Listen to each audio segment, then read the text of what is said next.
Isso tem tudo a ver com o Tracy Atlas. O Tracy Atlas, alguns relatos dizem que conforme ele está se aproximando do Sol, ele está como se ele estivesse se energizando. Ele deveria se comportar de uma determinada forma quando chega perto do Sol. Como cometa. E se comporta diferente. É como se ele estivesse sugando a energia do Sim. Sol. Já tem a ver. Pô. Mas quando você pega, cara, aí o Arthur C. Clarke, aquele encontro com o Rama. Sim, cara, maravilhoso. Você leu? Que tem É exatamente isso. Mas tem essa mais a história. ver com o Oumuamua. Porque ele é todo cilíndrico também, muito comprido, tipo tipo um charutão.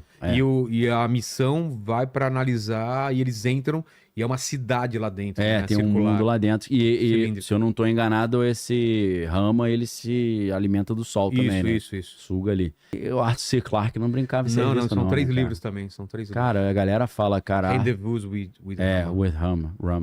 Arthur C. Clarke, a galera fala que ele não escrevia ficção científica, ele falava verdade por meio da ficção. É porque os livros dele tem muita ciência, ele manjava muito, então ele colocava muito, toda a parte de ciência era muito era acurada. muito maneiro, é verdade. O negócio que deu errado em 1776, alguns anos depois dá certo em 1789, que é a Revolução Francesa. A Revolução Francesa é exatamente isso. Se você vai cavucando de onde vem a ideia da Revolução Francesa, que é derrubar as monarquias, vem do movimento ocultista. Que está querendo implementar uma nova ordem mundial. E eles implementaram uma nova ordem mundial. A ordem mundial do feudalismo medieval dominado ali pelas monarquias europeias foi para o espaço. Então o grande reset, ele bebe nisso. O grande reset é uma proposta de uma outra ordem mundial, só que essa ordem mundial ela é muito inspirada na tecnocracia do início do século XX.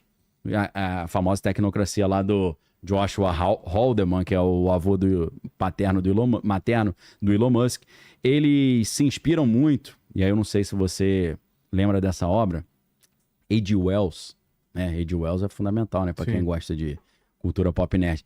H.G. Wells tem um livro chamado A Conspiração Aberta. Você lembra desse livro? Não. Cara, a Máquina do Tempo, o que mais que ele fez? É o Viagem ao Centro da Terra. Viagem ao Centro da Terra é do Júlio Verne, não, Júlio Verne. Júlio Verne, né? Pô, Depois agora ele vê. os outros. Tem filme pra caramba inspirado tem aí. E tem umas histórias meio sinistrinhas, né? Tem. Meio um clima meio de terror, né? Mesmo a Máquina do Tempo, cara, o cara vai pro futuro e tem duas sociedades. Uma que mora em cima e uma mora no subterrâneo. Isso. Parece aquele filme Demolidor com Wesley Snipes, né? E o Stallone, né? Tem essa parada até o Demolidor é tipo a Máquina do Tempo mais moderninha. Ele fica congelado, né? Um policial. Acho que ele é um policial, foi punido, né? Aí ficou numa criogenia da vida. Pode falar lá. palavrão, né? Não transa mais. E tem um mistério no filme, você lembra? Não. Que ele vai ao banheiro e ele fala, pô, não, cadê o papel higiênico? Aí o pessoal fala, é a conchinha. Tem que usar a concha. A concha. Aí termina nada. o filme e ninguém sabe como é que usa essa concha, maluco. Não, você colocou o filme. Eu tô falando do autor, escritor. O livro, H.G. Wells, né? Cara, o H.G. Wells, eu acho que o cara manjava muito do... Inclusive, assim, eu pensei no H.G. Wells agora na atmosfera das obras dele, guardadas as devidas proporções, lembra um pouquinho o Lovecraft também, né? O Lovecraft é aquilo ali levado a um... Não, ele cria muito conceito lá que parece muito com demônio, com coisa de ocultismo, né? O H.G. Wells ou o Lovecraft? Né? Total, cara. Na verdade, existe um cara... Necronômico. Tem um cara que eu acho que ele tá vivo ainda, chamado... Acho que é Michael, né? Aquele americano, mas o sobrenome é francês. Michael Berthiaud. É Berthieux. Esse cara, meu irmão, ele é diácono da igreja episcopal americana, que tem vínculo com a igreja anglicana. Esse cara é sacerdote voodoo. Pô.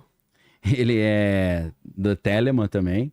E ele é sacerdote da OTOA. Em vez de ser OTO, Ordo Templi Orientis, é Ordo Templi Orientis Antiqua. A OTOA. Ele fica em Chicago.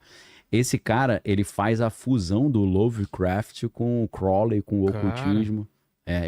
Ele pinta umas paradas, né? E ele diz que as pinturas dele são pinturas transugatianas. Transugatianas. Porque no Lovecraft, Ugat é o planeta Plutão, né? Que não é mais planeta, né? Ficou Plutão pra caramba. São dos Old Ones lá, dos... Então, depois de Plutão, você tem os Old Ones, que eles são fora da nossa... Como eles traduziram pra cá? É The Great Old Ones, que ele Great fala, Old não sei, Ones. os antigos, né? É. Não me lembro como é que é. Então, os deuses da nossa dimensão, nosso sistema solar, são uns. Os deuses para além do sistema solar são os deuses trans-ugatianos. Porque Yugat é o Plutão. É. Então são os antiguais, né? Tipo, o Cthulhu é o do antigão, né? Pois é. É. Tem a música do Metallica também, né? Pra quem gosta, né? The Call of Cthulhu. É. Né? Então, o H.G. Wells, cara, nesse livro, a Conspiração Aberta, ele também traz um papo parecido com esse projeto do Iluminismo e com esse projeto do Grande Reset, que a tese dele nesse livro é o seguinte, ele diz que a humanidade vive numa crise, né? Naquela época, né? Porque o livro é de 1928. Na verdade, o subtítulo do livro é interessante, né? Em inglês é Blueprints for a World Revolution, que é tipo o passo a passo, né? Mapa para uma revolução mundial. Então já começa a se falar sobre um governo mundial, né, uma revolução mundial, uma nova ordem mundial. Então o H.G. Wells ele fala, a humanidade está vivendo uma crise profunda, tecnológica, social e tal, que torna o mundo daquela época, né, chegando aos anos 30, lembrando que já está chegando ali a crise de 29, um mundo muito diferente do que tinha acontecido antes. E ele fala, olha, para a gente resolver isso, a gente tem que fazer uma conspiração, só que em vez de ser uma conspiração secreta, como a dos Illuminati, seria uma conspiração aberta, né? Porque são pessoas que publicamente reconhecem a necessidade ali de uma nova ordem mundial, com uma cooperação internacional e a ciência governando. Naquela época tinha muito essa visão de mundo positivista, né? Do Sim. Augusto Comte, que a ciência ela vai evoluir progressivamente e vai resolver todos os problemas da humanidade, e a gente deveria deixar os cientistas e os tecnólogos governarem, né? E a gente vê várias imagens, representações de como seria esse futuro utópico, é verdade. Primeiro tem aquela visão do vapor, né? Sim. A tecnologia do futuro, mas ainda com vapor. Exato. Depois a tecnologia do futuro, mais industrial, né? Exato. Com engrenagens e tudo. É. E hoje é o cyberpunk, né? Sim. Uma visão com essa tecnologia abundante e barata, mas com a vida extremamente pobre, né? Eu acho que foi o William Gibson que criou o Cyberpunk, né? Com o Neuromancer, né? O termo cyberpunk É dele, né? Em Neuromancer. Isso. Então, vai mais uma dica aí pra galera. Exato, cyberpunk, low Vocês life, vejam como é que- high-tech e low life. Ligando os pontos cultura pra cultura caramba, demais. né? Por causa do Vilela, uma né? trilo- Eu dou uns pitacos. É uma só. trilogia o Neuromancer. Cara, eu outro dia achei o Eu meu comprei a Neuromancer trilogia. lá, eu só tenho o Neuromancer. Eu não só li tenho- o Neuromancer, eu vou ler os outros dois lá. só tem aquele. E sempre olho aquele do Perdido em Marte lá, Tá na tá na minha sequência. estante lá, cara. Devoradores de Estrelas. Devoradores de Estrelas. Lê logo porque... Mas como é que é Fala só rapidinho o enredo lá, que eu sempre O enredo esqueço. é a Terra Sem dar spoiler, a gente começa a ter uma nova era glacial, a temperatura começa a baixar porque o cara sol tá manja, chegando menos luz do sol pra cá e tá no mínimo solar. descobrem que tem um ser vivo que tá comendo os raios solares que estão vindo pra cá, que tá entre o Sol e a Terra. E aí descobrem que outras estrelas perto, as estrelas próximas, estão acontecendo isso. Com exceção de uma. Aí manda uma missão pra essa estrela pra ver por que essa estrela não tá acontecendo isso. E a história começa Meu com irmão, um isso é cara, muito interessante. um astronauta que é mandado pra lá, né? Isso é muito interessante, sabe por quê, cara? E galera, não perdi o fio da meada não, mas tem tudo a ver. Isso tem tudo a ver com o Tracy Atlas. O Tracy Atlas, alguns relatos dizem que conforme ele está se aproximando do Sol, ele tá como se ele estivesse se energizando. Ele deveria se comportar de uma determinada forma quando chega perto do Sol. Como cometa. E se comporta diferente. É como se ele estivesse sugando a energia do Sim. Sol. Já tem a ver. Pô. Mas quando você pega, cara, aí o Arthur C. Clarke, aquele encontro com o Rama. Sim, cara, maravilhoso. Você leu? Que tem É exatamente isso. Mas tem essa mais a história. ver com o Oumuamua. Oumuamua. Porque ele é todo cilíndrico também, muito comprido, tipo tipo um charutão. E a missão vai pra analisar e eles entram e é uma cidade lá dentro. né, Tem circular. um mundo lá dentro. E Cilíndrico. se eu não tô enganado, esse Rama, ele se alimenta do Sol também, né? Isso. Suga ali. E o Arthur C. Clarke não brincava em Não, serviço, são 3 né, livros também. São 3 livros. Cara, a galera fala, cara... Rendezvous with Rama. with Rama. Arthur C. Clarke, a galera fala que ele não escrevia ficção científica, ele falava verdade por meio da ficção. É porque os livros dele tem muita ciência, ele manjava muito, então ele Manjava colocava muito, cara. toda a parte de ciência, era muito Pô, era acurada. muito maneiro. É verdade. Então, assim, A.G. Wells, cara, nesse Conspiração Aberta, ele fala, cara, a gente tem que criar uma nova ordem mundial, que ele chama de World Commonwealth, né, que é tipo bem-estar comum, bem comum mundial, que é a unificação global, política, social, econômica e tal, e acabando com esse negócio de Estado-nação tradicional, porque a desculpa deles é o seguinte, existem guerras. Geralmente as guerras são entre países. Se você não tem país, você não tem guerra. Essa é fácil, acabou, pô, meu irmão resolveu. Tipo assim, tá com dor de cabeça, arranca a cabeça. Porque sem cabeça você não vai ter dor de cabeça. Sua mulher te traiu no sofá, vende o sofá. Exatamente. Gostou dessa, né, Robert? Lembrei. O problema é o sofá, cara. Lembrei daquela piada que o cara falou assim, pô, meu irmão, acho que minha mulher tá me traindo com leiteiro, cara. Ué? O cara falou, por quê? Pô, cheguei no meu quarto lá, tinha umas caixas de leite. Aí o outro falou, pô, cara, eu acho que minha mulher tá me traindo com um carteiro. Aí o cara falou, mas por quê? Cara, tinha uma mala com negócio de carta, tipo coisa do correio dentro do meu quarto. Aí o maluco falou assim, pô, eu acho então que minha mulher tá me traindo com um cavalo. Aí ele falou, por quê? Pô, cheguei em casa e tinha um jockey dentro do meu quarto. Pelo raciocínio. Pelo raciocínio. Não? O Bigoda não entende as piadas, cara, ele não ri.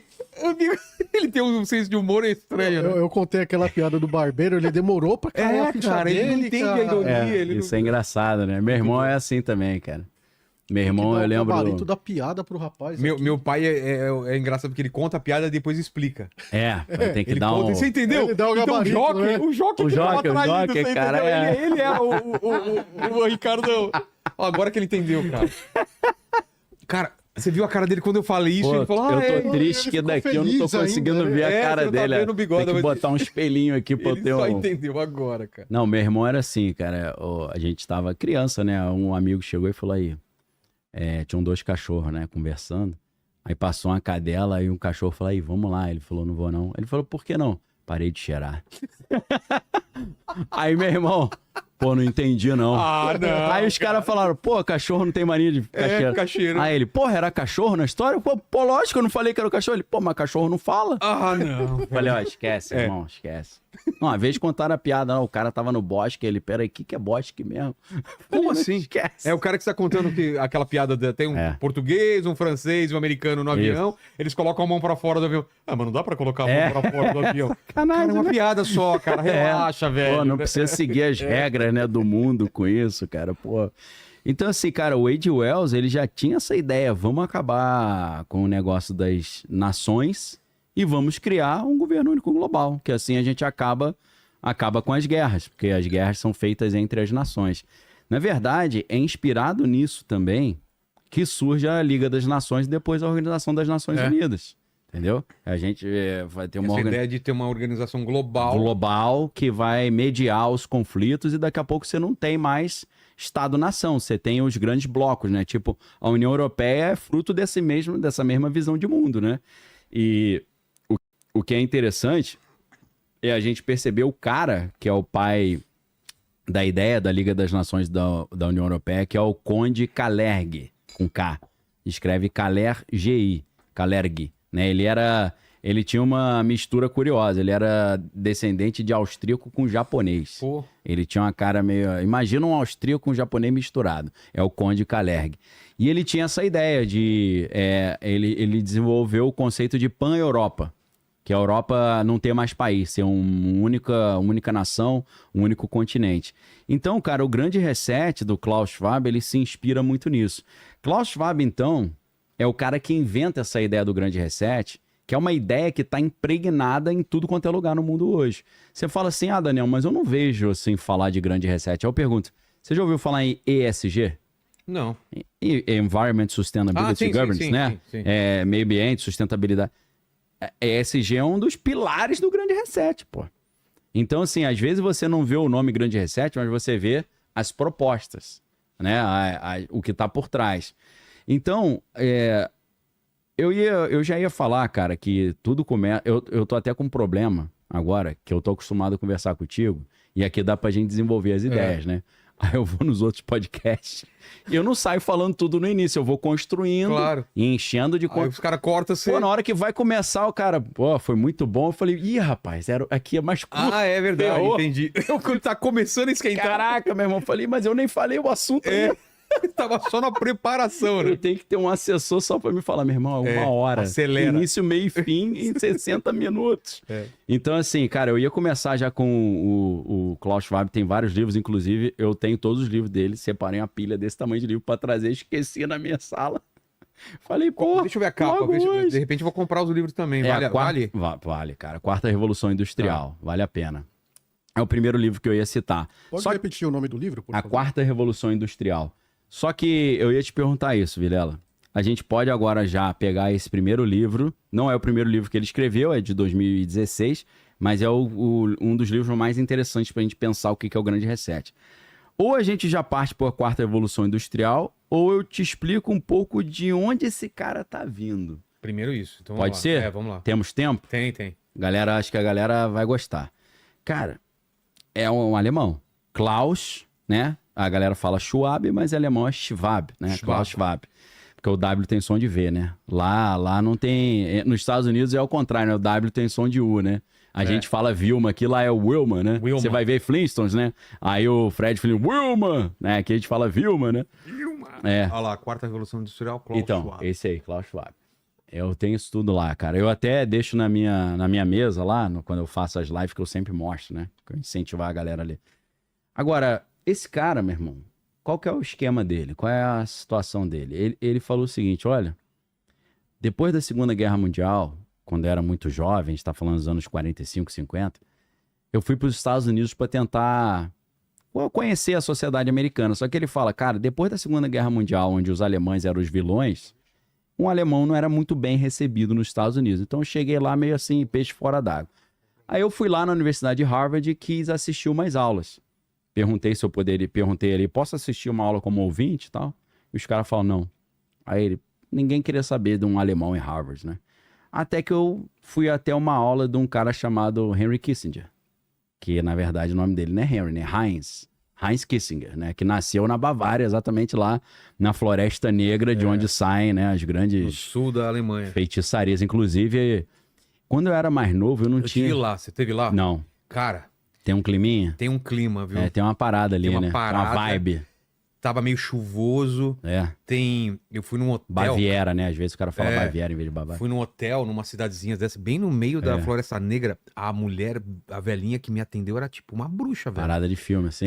Sabe É. aquele rosto assim, coisa de filme, assim. Caramba. Mó climão, né?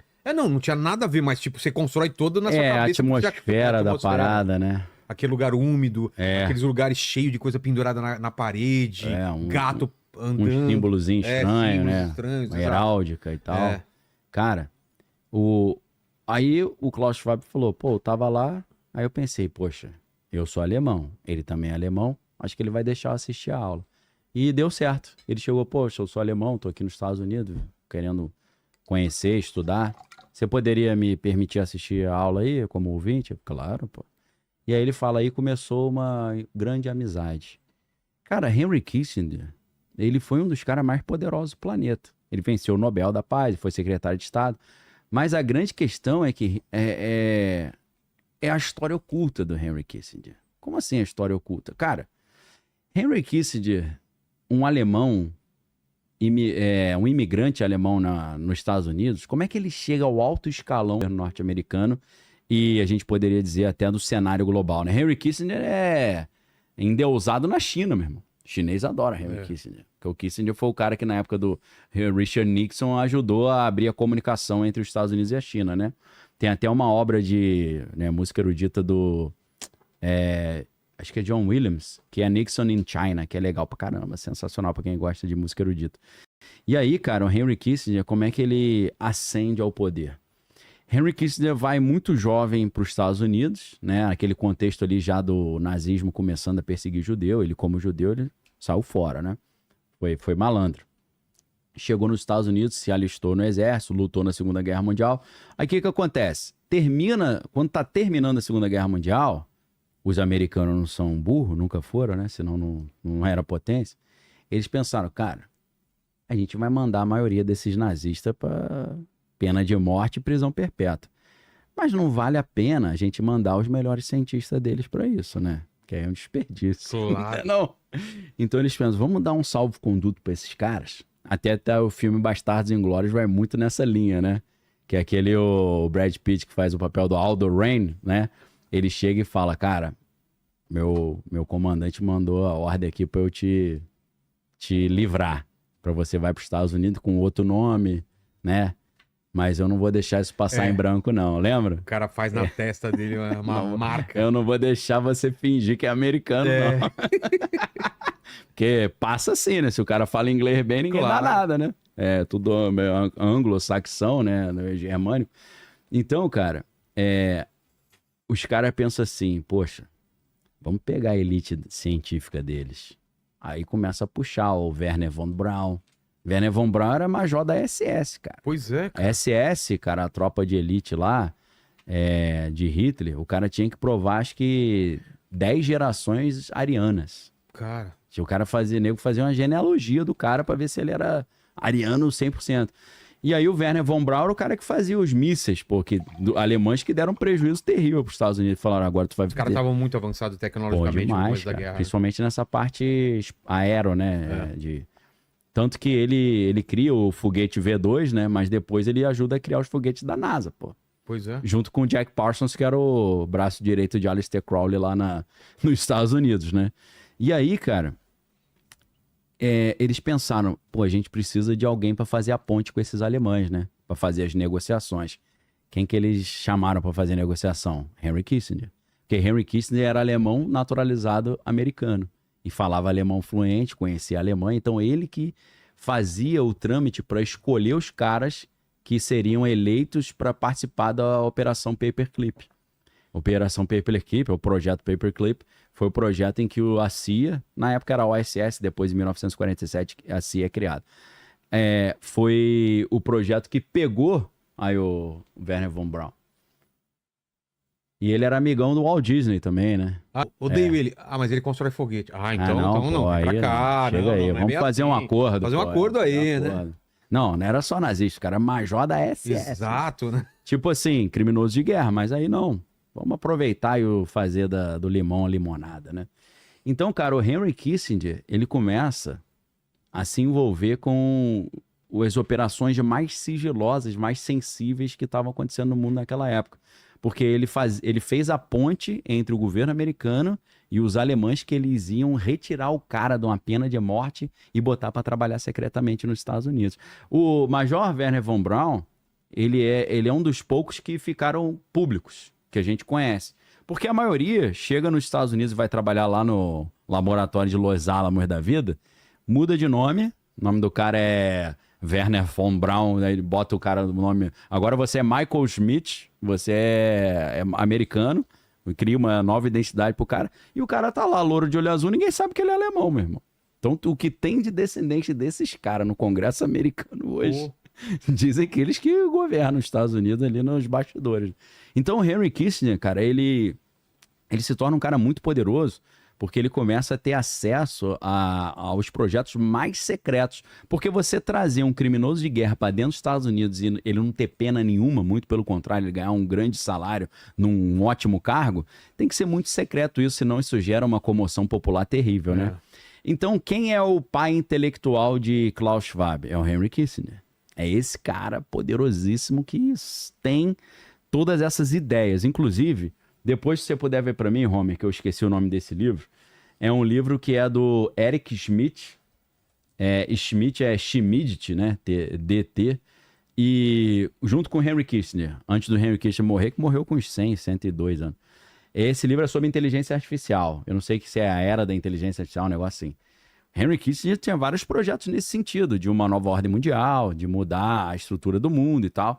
Então, ele passa isso para o seu pupilo Klaus Schwab. E aí o Klaus Schwab, então, em 2016, ele publica um livro que é a base do Grande Reset, que o nome do livro se chama Quarta Revolução Industrial. O que é a Quarta Revolução Industrial? A ideia é a seguinte. A primeira Revolução Industrial foi com as máquinas a vapor, aquela Revolução Industrial clássica, né, do cercamento de campos, né? Que aí começa o movimento lá do ludismo e cartismo, que eram os trabalhadores que jogavam o sapato dentro da máquina para travar a máquina, né? Aí eles botavam as crianças para engatear por dentro da máquina para achar o sapato para tirar, né? E aí eles recuperam uma ideia que vem desde o Império Romano, né? Da prole, né? O proletário, Sim. né? Prole e proletário tem tudo a ver, né? Então esse conceito de prole e proletário é ressignificado ali porque tinha muita criança nas fábricas, né? Porque não tinha lei trabalhista.